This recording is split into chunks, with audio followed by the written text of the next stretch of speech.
Bom, vamos lá então, gente. É, Falei para vocês lá do tema do segundo trimestre, né? Que é a indústria cultural.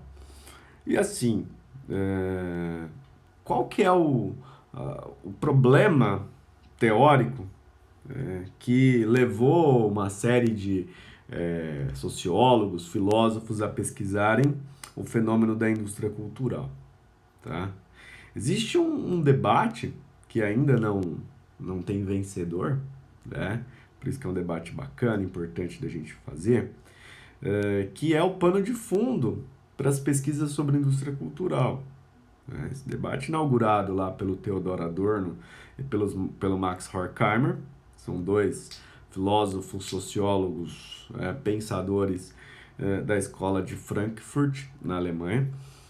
E esses caras colocam no livro chamado A Dialética do Esclarecimento uma problemática, né, que talvez ela valha muito para esse momento que a gente está utilizando extensivamente as tecnologias de comunicação de massa. Né? O que o Adorno e o Horkheimer questionaram? Né?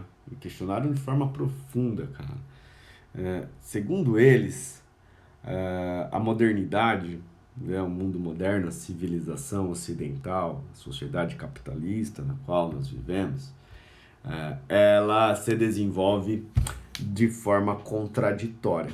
Há uma contradição no mundo que a gente vive. Qual que é a grande contradição? Né? Quando você tem, né, os processos revolucionários, o modelo que a gente toma é a Revolução Francesa, que coloca a burguesia no poder, que coloca os valores da liberdade, da igualdade, da fraternidade como valores que devem ser perseguidos pelas sociedades. Uh, Essa modernidade ela, né, se fundamenta numa filosofia, num conjunto de filósofos que foram chamados de iluministas. Então, esses filósofos, especialmente aqui o Immanuel Kant, que tem um texto chamado Resposta à Pergunta O que é Iluminismo. O Kant vai dizer nesse texto que, na medida em que o homem utiliza-se da razão para orientar as suas ações, na medida em que eu sou racional, que eu penso, que eu planejo, que eu abandono o misticismo, que eu abandono as motivações afetivas tradicionais e que eu passo a agir então de forma racional. O homem, quando faz isso, ele sai da menoridade. O que a gente está dizendo, grosso modo, é o seguinte, velho, ó, você começou a usar o seu cérebro, você começou a pensar de forma racional, você deixa de ser criança, você deixa de ser tutelado, você passa então a ser senhor de si mesmo. E aí, na medida então que eu uso a razão, que eu sou iluminado pela razão, o mundo novo se abre, um mundo sem medo, um mundo sem ameaças, porque eu sou o único sujeito da minha razão, da minha racionalidade, não vou temer a nada nem a ninguém. E aí, na medida, cara, que eu uso a razão, eu me tornarei livre. Não só livre, que agora eu não sou mais uma criança que depende de nada e nem de ninguém, mas eu também me tornarei mais inteligente. Porque eu uso os meus cérebros, uso a minha capacidade intelectual. E não só serei livre, mais inteligente, mas também serei uma pessoa melhor. Vou viver, entender melhor o mundo no qual eu vivo e vou poder contribuir para que esse mundo seja um espaço mais solidário, saudável. Então, essa é uma promessa que a sociedade burguesa do século XVIII faz. Vejam, use a razão, a técnica, a ciência, e que você será livre, você será inteligente e você será uma pessoa melhor.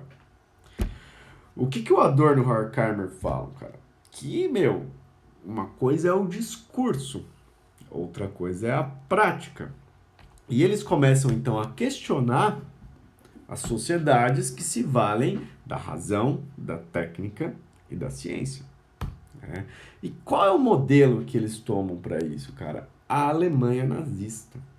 Né? Não houve, talvez, nenhum regime social, econômico e político que tenha levado às últimas consequências a racionalidade, a técnica e a ciência. Claro, sem nenhum tipo de valor moral, sem nenhum tipo de valor ético. Eles montaram uma arquitetura da morte, uma arquitetura da destruição. Né? E o Adorno e o Horkheimer, como eram alemães, judeus e marxistas, acabaram, obviamente, sendo perseguidos, fugindo da Alemanha e ficaram muito preocupados. Porque essa promessa que foi feita de que se o homem usasse a razão, a técnica, a ciência, a sociedade se tornaria livre, a sociedade, as pessoas se tornariam mais inteligentes e pessoas melhores, não se concretizava na prática. E para piorar a situação, eles saem da Alemanha, cara, e vão para os Estados Unidos. E aí, pô, a terra da liberdade. Então, liberdade tá ligado à utilização da razão, da técnica, da ciência, enfim. Só que eles se deparam novamente, claro que sem a roupagem nazista, mas com o mesmo problema. Ou seja, quando eles chegam nos Estados Unidos, se deparam com uma gigantesca indústria cultural, que é a expressão máxima da utilização da racionalidade, da técnica, da ciência. Vejam, eu estou falando num aparelho aqui desenvolvido com a mais alta tecnologia que a gente possa imaginar. Anos e anos e anos de estudo, utilização de física, de química, utilização de todos os pensadores da indústria e que criam um produto fantástico e enfim, que a gente se vale dele para dar uma aula. Só que o questionamento do Adorno e do Horkheimer é o seguinte: será que a razão, a técnica e a ciência utilizadas na indústria cultural, será que elas nos tornam mais inteligentes, nos tornam livres e nos tornam pessoas melhores? A resposta deles é não. Tal qual na Alemanha nazista, a razão, a técnica e a ciência foi usada para a morte, nos Estados Unidos ou no mundo livre, a razão e a técnica e a ciência embutida na indústria cultural não liberta as pessoas, não torna as pessoas mais inteligentes e não torna as pessoas melhores. Se o objetivo dessa razão, dessa técnica e da ciência se torna agora o lucro, ele não vai promover a liberdade, ele não vai promover tornar as pessoas melhores e tornar as pessoas mais inteligentes, porque o objetivo dessa indústria não é mais esse. O objetivo é o lucro. Espero que eu tenha sido claro aqui. Vou continuar esse papo aí, que esse papo é bem complexo. Beleza?